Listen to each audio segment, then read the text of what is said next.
Next up is another one of my friends, been friends a long time.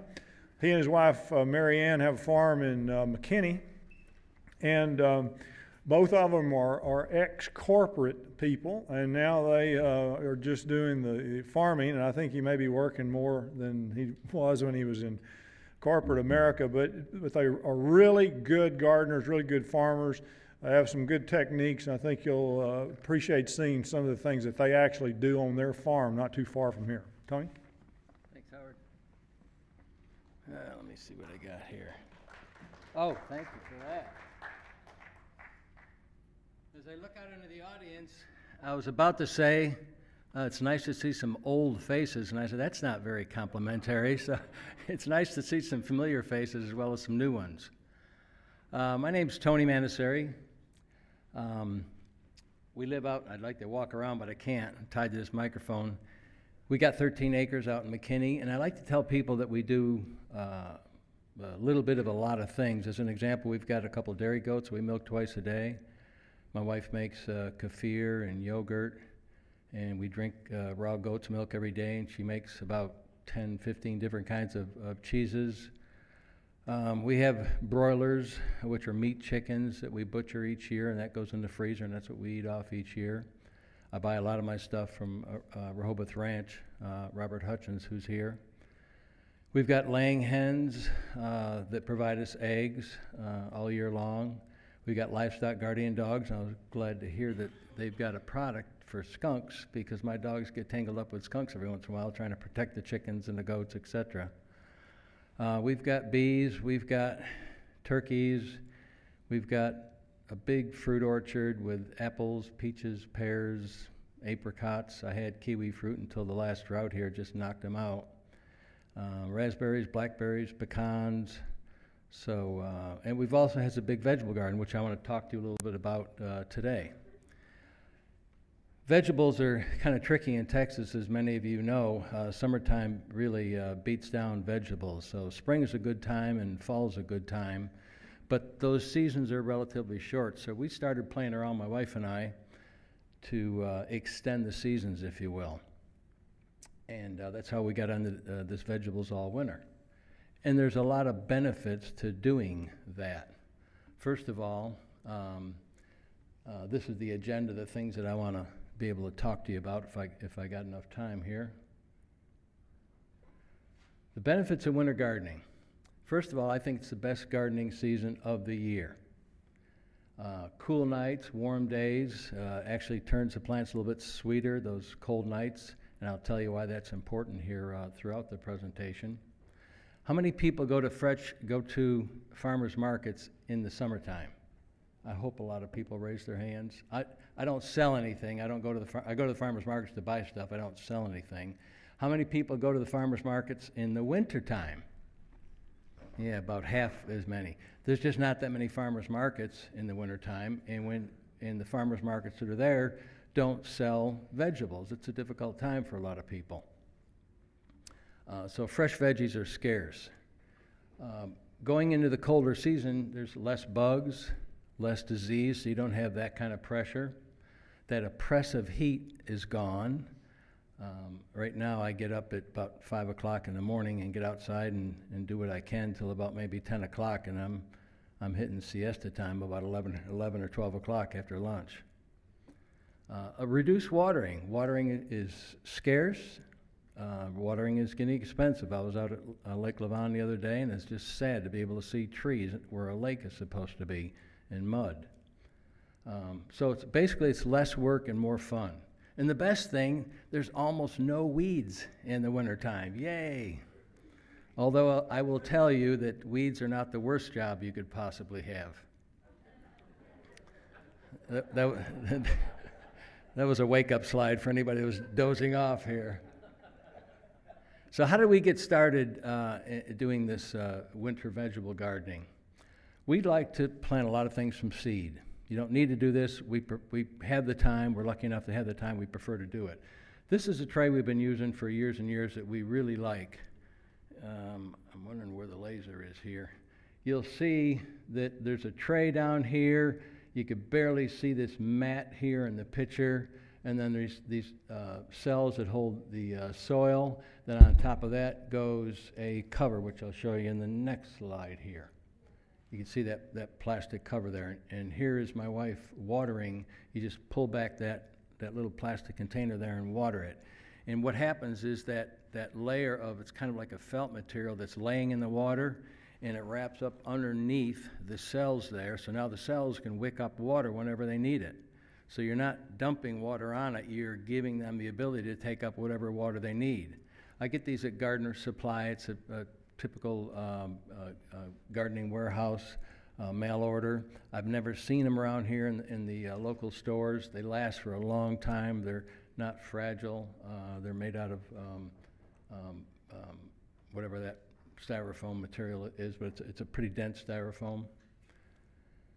And after I get everything loaded up and seated up, I go ahead and put these plastic covers on top of it, which comes with a package, by the way, and just keep them watered and keep them under lights. And we grow, broccoli, cauliflower, beets, kohlrabi, everything you could think of out of seed.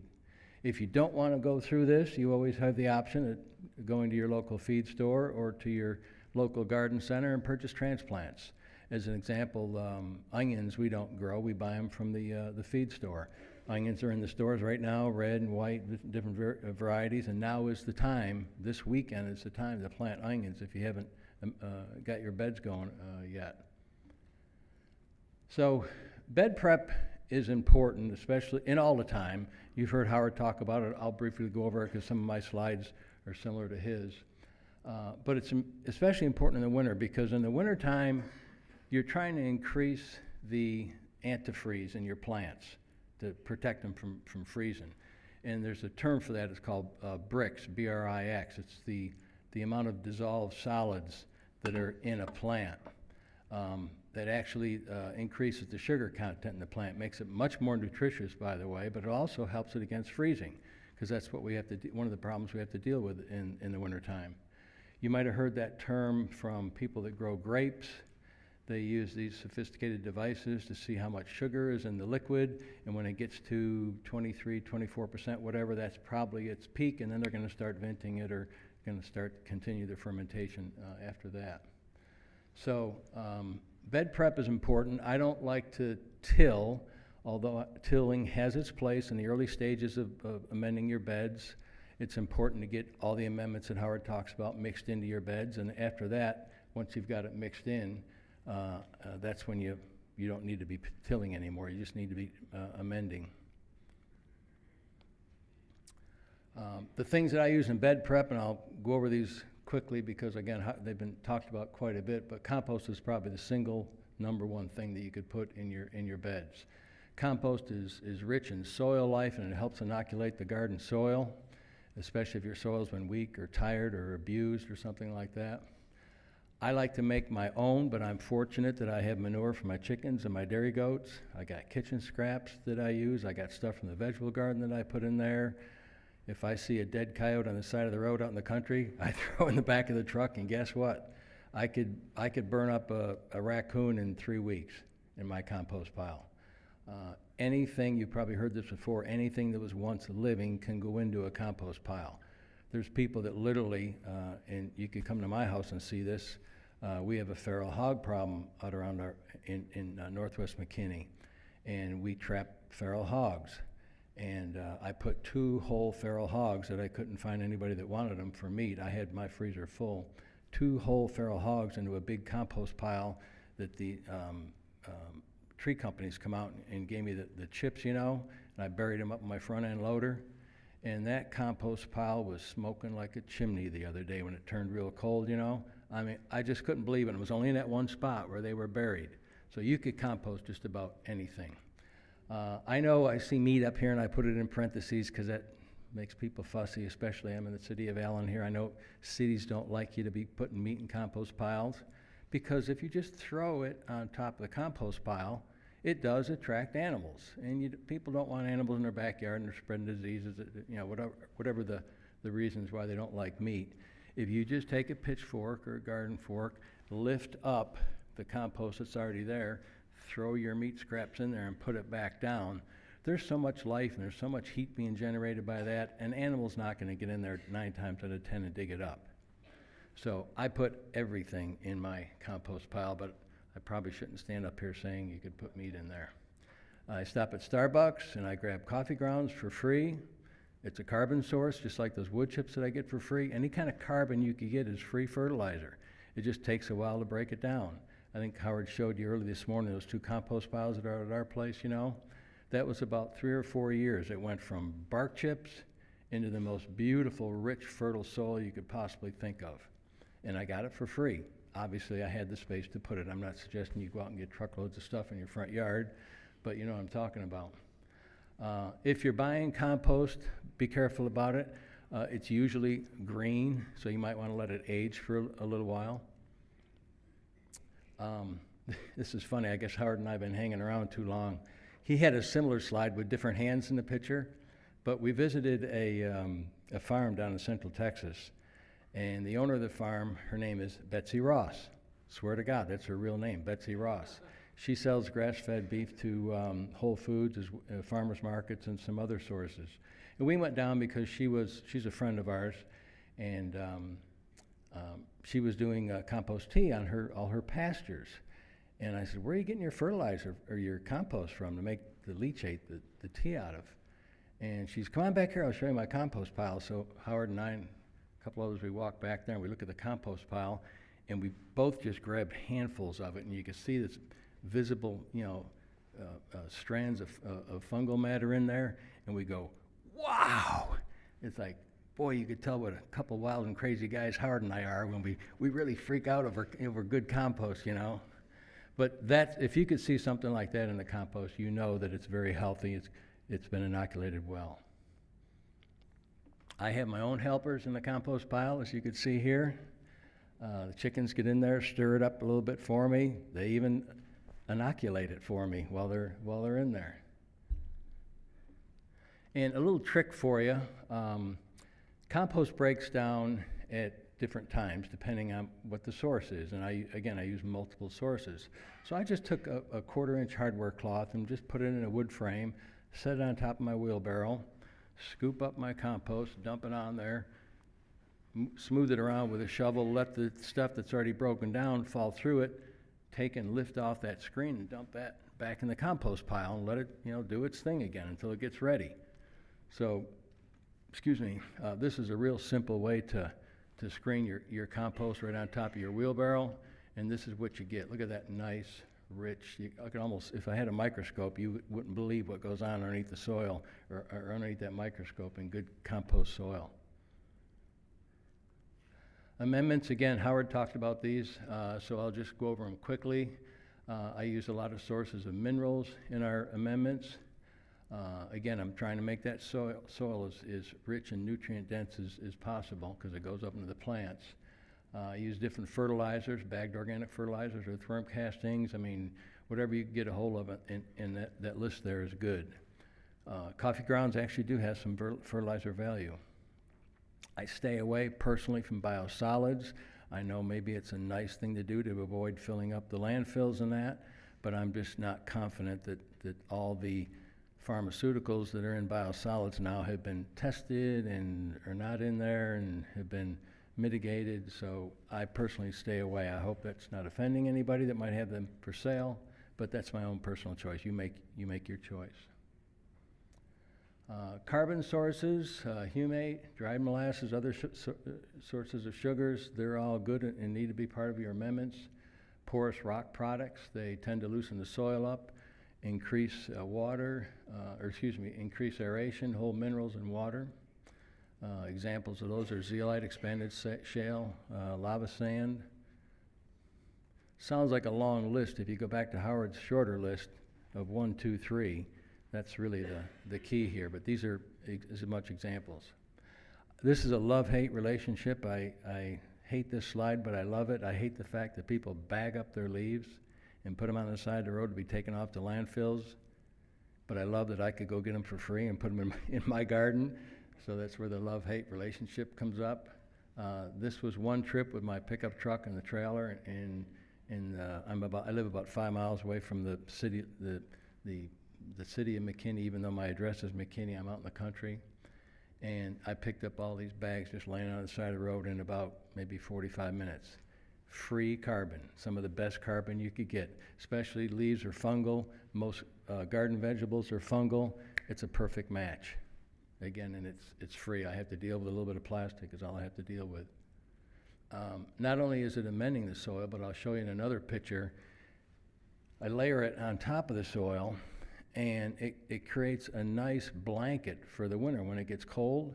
So now, instead of that biology trying to go deeper into the soil and wasting all its energy trying to get down there, it could stay relatively close to the surface and work about, multiplying and fighting and doing all the things that the biology does in the soil. I like to use microbial products. I've just been introduced to this new SI product, which I'll be trying. I had been using a Thrive product because it was the only one that I was aware of. I not only use it to dip my seedlings in after I take them out of those seed packs, I dip it in the mycorrhizal product, and I also use it as a soil drench. I'll just drench the soil. You could also buy that in a powdered form. There's a couple, I'm learning more about this, so I'm not going to come off as an expert, but there's a couple, usually endo and ecto mycorrhizal fungus. Endo is for veggies and ectos are for trees or a blend. I'm going to check that with the gentleman up here that's selling the SI stuff and make sure I've got that correct. But that's always been my belief. This is purely a gratuitous slide, has nothing to do with vegetables in the garden, but one of my goats had 3 babies, and you got to admit they're pretty darn cute. I'll stay here for 5 minutes for you on this slide. Raised beds, not critical, but I like to use raised beds in the wintertime, and as well in the summer. You don't take them out in the summertime. I won't read all this, and it's a little busy slide, but you could go to dirtdoctor.com. In this slide, I put it up there maybe 5-6 years ago on Howard's website. It shows all from hand-built raised beds, which basically are dirt heaped up, all the way down to chopped Oklahoma stone, and the cost per foot. Maybe some of the costs are different, but on a relative basis, they're still the same. And then pros and cons of all of those, in my mind anyways. I started out with this cementatious product. It's called Hardy Panel. One, because I didn't have much money. I just retired. It was cheap, and this here and all the white part, it withstands insects, it withstands diseases, it withstands rot. I mean, it's a pretty durable product. It has one fatal flaw. It fractures easily. It's meant to be put on a house where it's got a piece of plywood behind it. Here I am, just standing it up, so if I whack it with a wheelbarrow or hit it with a shovel, it tends to crack easy. But I'll show you a bed later on that I've had for 10 years. It is very cheap, very inexpensive, and works quite well. I put a 2x4 on the top, just screwed it from the inside here, so I've got a little butt rest, to set on when you're planting or harvesting, and that kind of stiffened it up a little bit too by doing that, so that the edge wasn't so fragile. I've since updated my beds, and I'll show you a little problem that I got into from the beginning. I've gone to cedar. Cedar's expensive, but it lasts 10, 12 years. Capel Garden has they have 2 huge community gardens at Capel, and they use nothing but cedar. I used to live in Capel about 12, 15 years ago. This stair step is not just to show off my carpentry skills or anything. My land slopes from high to low, north to south. If you don't have your beds perfectly level, when you go to water them, guess what happens to the water? So I ended up, because this slopes from front or top to bottom here, I ended up having to level every one of them. This is what it came out to be. You can see over here is that this is now about 7, 8 years old, and it's still doing pretty good. There's a little crack up in here and maybe one on the back side there, but it's still holding up that hardy panel material, which was very inexpensive. Cedar is quite a bit expensive. If I was smart, instead of going this way, which is north and south, when I built the garden, I would have gone east and west. And then I only would have had the width to deal with to keep it level versus the whole length of it. But reading the garden books, which garden books are fun to read, and so are seed catalogs, but oftentimes they don't tell the truth about how to garden in Texas. The theory is that if you put your beds north and south, like these are, the sun comes up in the east, and then it sets in the west, so you've always got a constant sun. Well, in Massachusetts, that may be a little bit of an issue because the sun's at a different orientation in the sky. Here in Texas, our sun's so high, you could put it east, west, north, south, northeast, southwest. It doesn't make any difference. We've got plenty of sun in Texas, if anybody's been here more than about 6 months. So now that I had already put the beds in and got the garden going, I'm stuck with it. So this is the way I'm dealing with it. Here's all those leaves you can see spread out, and now I'm going to talk about these row covers up here, which is really the extension of our season that I started talking about. In order to support the row covers, I used to take PVC, and you've all seen this, just make hoops out of it to go over, stick it in the ground. Well, I had to put a center bar to keep things from going like this, and then all of a sudden the bottom would kick out, and I'm continually trying to put it in. It's hard to pound on something that's an arc, there's no place to pound it. So I come up with the idea of taking a 12-inch piece of rebar and putting 6 inches into the ground and go over on the other side of my 4-foot bed and put 6 inches there and get on about 4 foot and do that all along. And now when I put my PVC over the top of it, it's sticking up 6 inches out of the ground, the rebar. It can't go like this, and it can't splay out like that.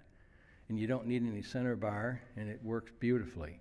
The other neat thing is in the summertime, when you want to take all this stuff off and start working on these raised beds, you just lift up on it and set it aside, and it's not in your way anymore.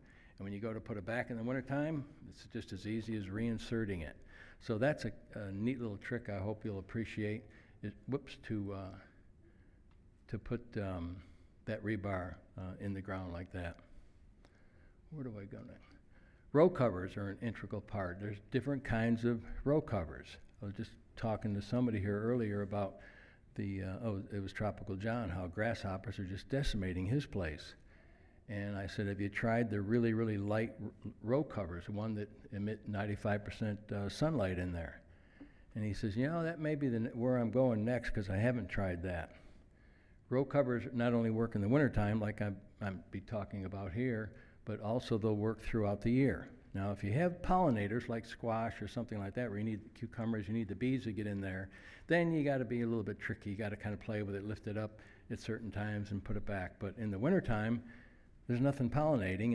In the root crops that I grow, cabbage, broccoli, spinach, they don't need pollination, so you don't have to worry about that. But depending on what temperatures you're facing or you think you're going to face, you could use the regular row cover, 85% sunlight, gets down to about 28 degrees. The heavy one allows about 50%. The heavier it is, the less light, obviously, that comes in. Gets down to about 24 degrees. And as Howard has said many times, with an organic program, and I said earlier to you, with those dissolved sugars, all that nutrition up in your plant, you'll even get a little bit more protection against frost. If you want to go a little bit further and you think you're going to get some really cold weather, plastic row cover, you could put a piece of plastic over the row cover. That gives you a little bit more protection. But this has been my big friend right here. If you want to weigh it down with something on the edges, you could see that I'm using little blocks up here, little pavers, just because I had them around. I got them for free from somebody who was getting rid of them. I think if you take old bread bags, maybe double them up, put yourself some sand inside of them, tie it up. They're really easy to lift up and move around. You got a nice kind of handle on them, so you can move them around real easily. If they break, so what? You got a little bit of sand in your soil now. You go get more bags.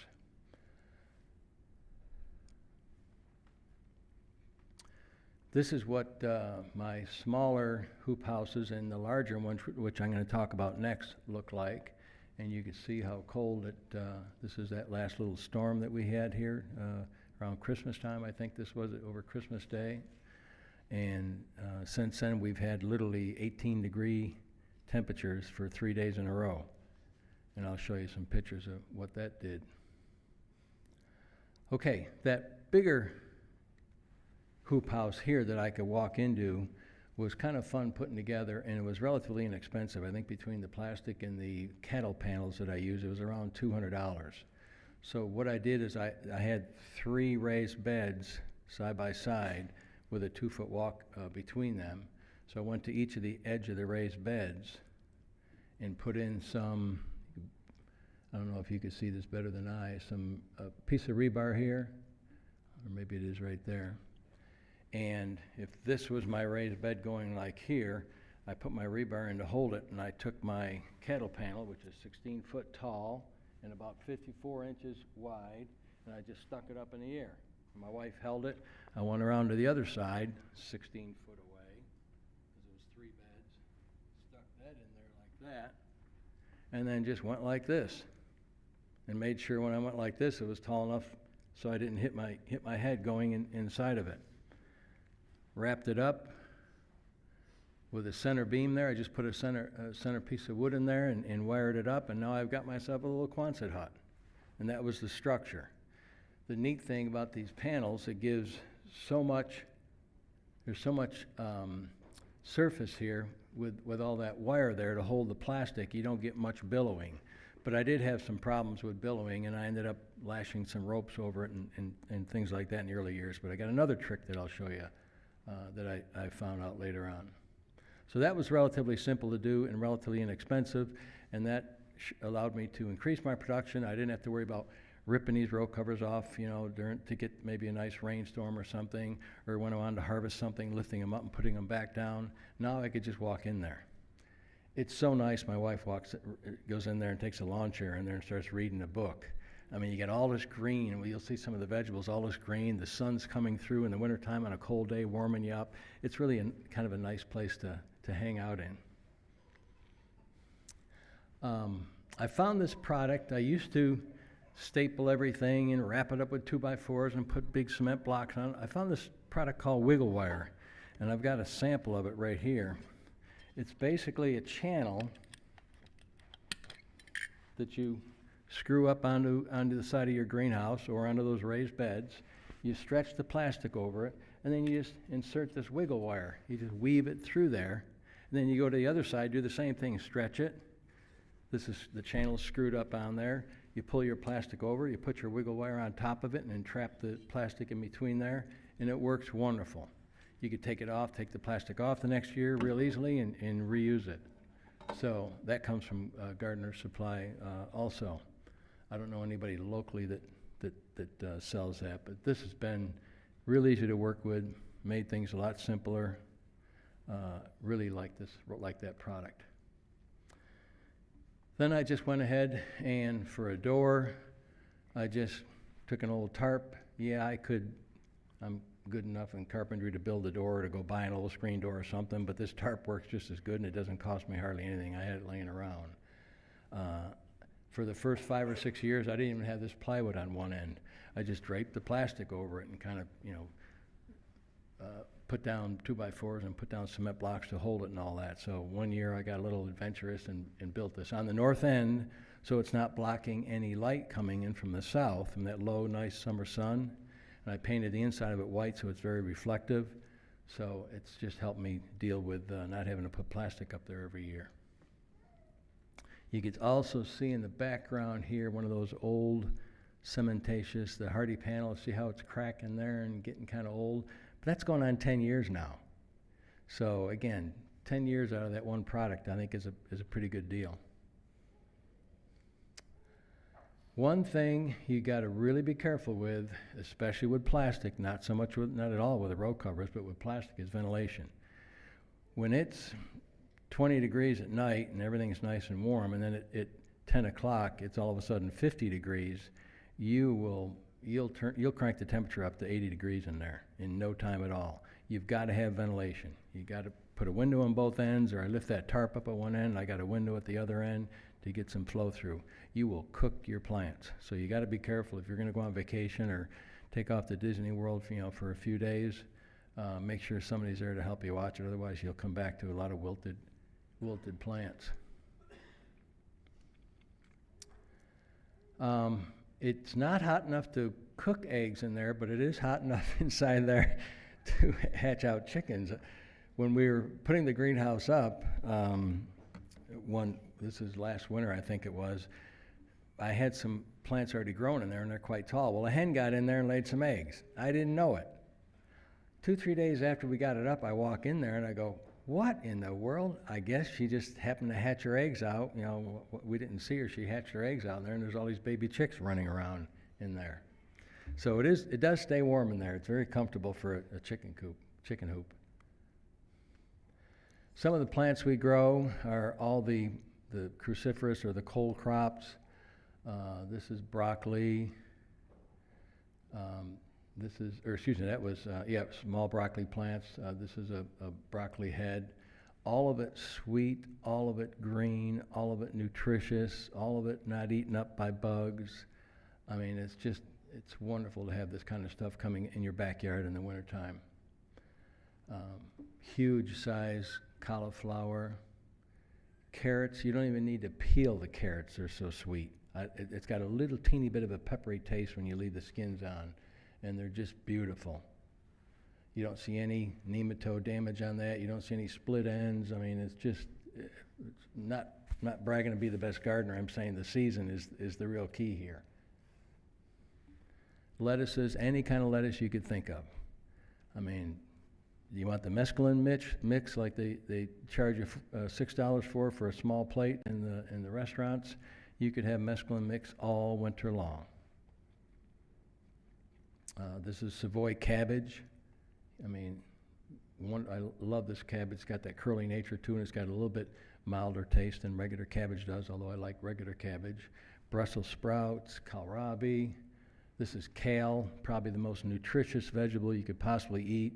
Put it in your smoothies in the morning with a little bit of chopped up apple or some pineapple or some offsetting sweetener, and you just can't beat the nutrient density of kale. There's just nothing I know of that's better. I make potato chips out of this. I just take the stems out of the leaves, I cut it up, sprinkle it with a little bit of balsamic vinegar, stick it in the oven or a dehydrator, for 20-30 minutes. It still looks nice and green, but it's kind of crunchy, and I don't know anybody that doesn't like these little kale potato chips, even children. Fennel or anise, any Italians in the audience, it's called fenouil in the old country. I love the roots. You can't see them here, but I love the roots of anise. Got that nice licorice taste, goes good in salads. I like to eat it raw. The top part you could put in fish, in soups. And this is taken on Christmas Day here last week when it was down in the teens. Swiss chard, it was 18 degrees, I told you, for 3 days in a row. I literally walked up in there one morning, grabbed a leaf, and just snapped it. Just like you'd snap a carrot. Broke it right off, right in half. And I go, oh man, I guess I'm dead now. By 10 o'clock, the sun come out, temperature went up to 50 to 60 degrees in there. This is what it looked like after I snapped that leaf off. We continue. It's nice to be able to get things going because you want them to have a chance when this brutal winter weather comes. But this is kohlrabi. I don't know if you know what that is. It's kind of like an above-ground radish, one of my favorite vegetables. But these are kohlrabi transplants that we grew, and I'm sticking in the ground here, and I put these little sticks up there. You can see them here and there. So when I do have to put row cover over in case it got cold, I'm not squashing those little tender plants. So you can put successions of plants in there. I'm going to plant onions tomorrow. I'm about to plant carrots again tomorrow, seeds. Thought I was getting the hook over here.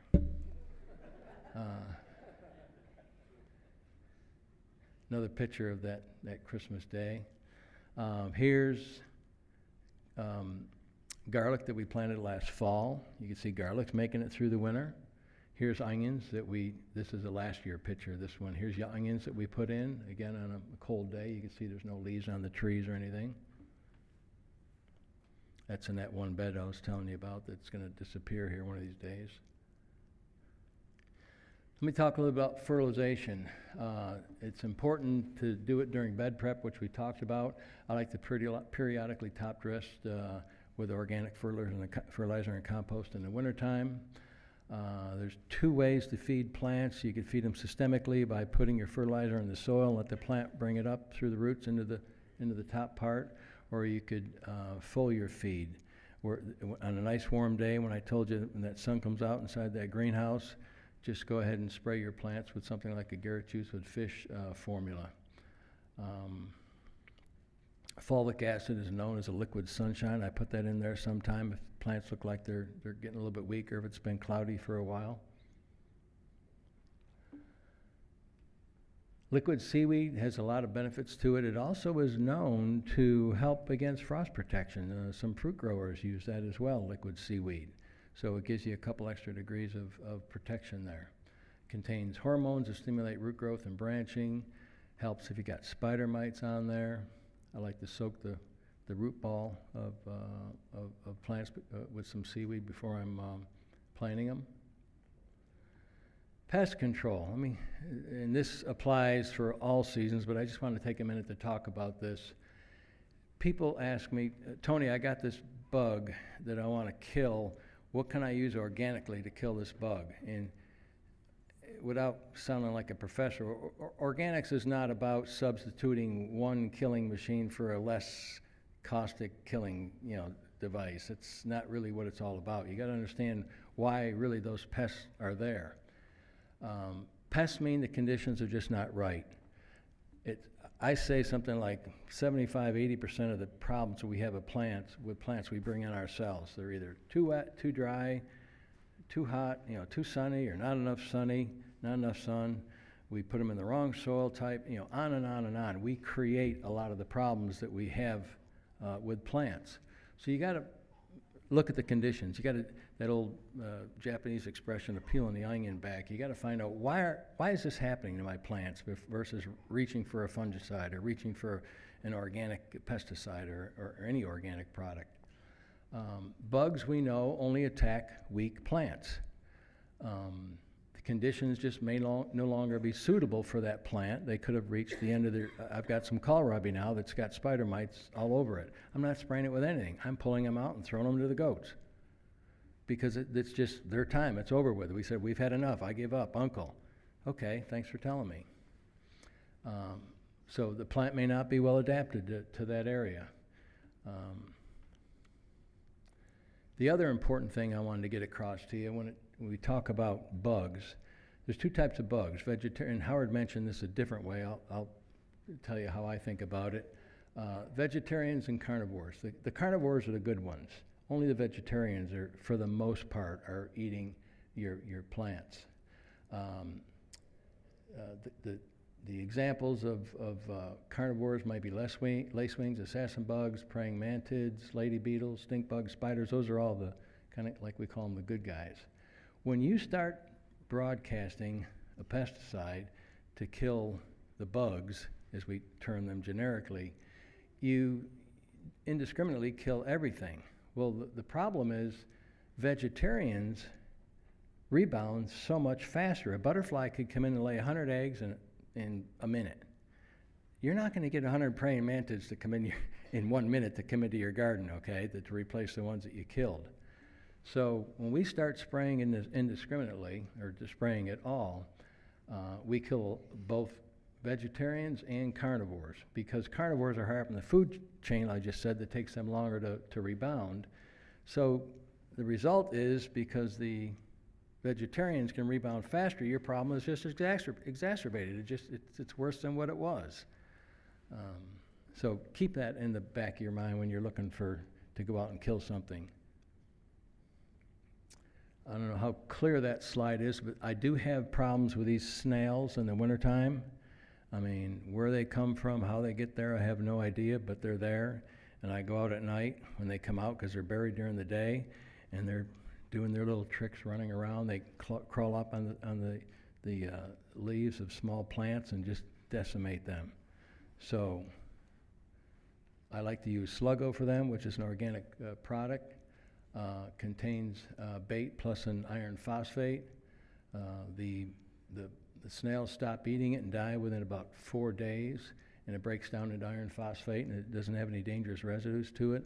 They now have a product called Sluggo with spinosad, which helps. I still get some fire ants in the wintertime, as organic as I am, and what I said earlier, there's not many bugs. Those fire ants, if they're around, they're going to find a warm spot, and they're going to occupy that warm spot. Well, it's warm in there. So every once in a while, if I have fire ants, I'll put some Sluggo with the spinosad on them. Criticism of spinosad, it's bad for bees.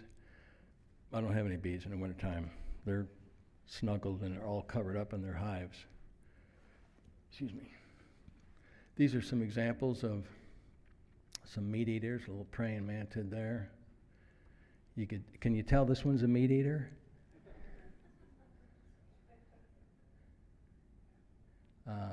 These are not winter eaters, but these are baby turkeys, and I love to let them loose in the garden because they'll go walking around and you could just see them just zeroing in on a bug.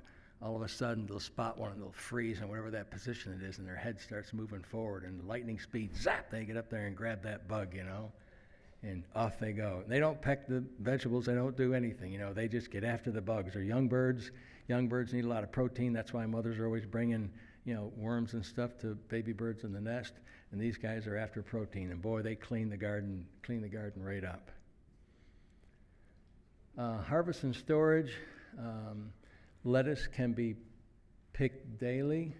The more you pick it, the more you get. So all you got to do is go out there and just start breaking off leaves of your lettuce. And then a couple days later, you'll have more leaves to eat. You almost literally can't keep up with it all. Carrots and beets, you don't have to worry about them. You could eat them small. You could eat them medium size. You could eat them large. I mean, you just keep picking them depending on how many you have. Broccoli, we like to plant broccoli all at once versus in succession, and then we go ahead and pick that and we freeze it. Cauliflower and cabbage, I literally have had cabbage in the refrigerator for 4 or 5 months. Yeah, there was a couple little spots on the outside leaves. I peeled them off, cut it open, delicious. So don't worry about cabbage. We like to plant things in succession. You saw some of that kohlrabi I was telling you about, young plants, so to keep it going. And my chickens love the greens in the wintertime. They don't have much to eat in the wintertime in terms of greens. All the grass is dormant, so they love that. And I would be remiss if I didn't show you a picture of my pride and joy. What are you laughing at? Howard, who'd you sneak that in there? What in the? Oh, this is my pride and joy. My wife, Mary Ann Lynch. She, whether we're castrating a goat or picking beans, she's side by side with me. And it's nice to have a spouse that's so interested in the things that you love to do. So thank you very much.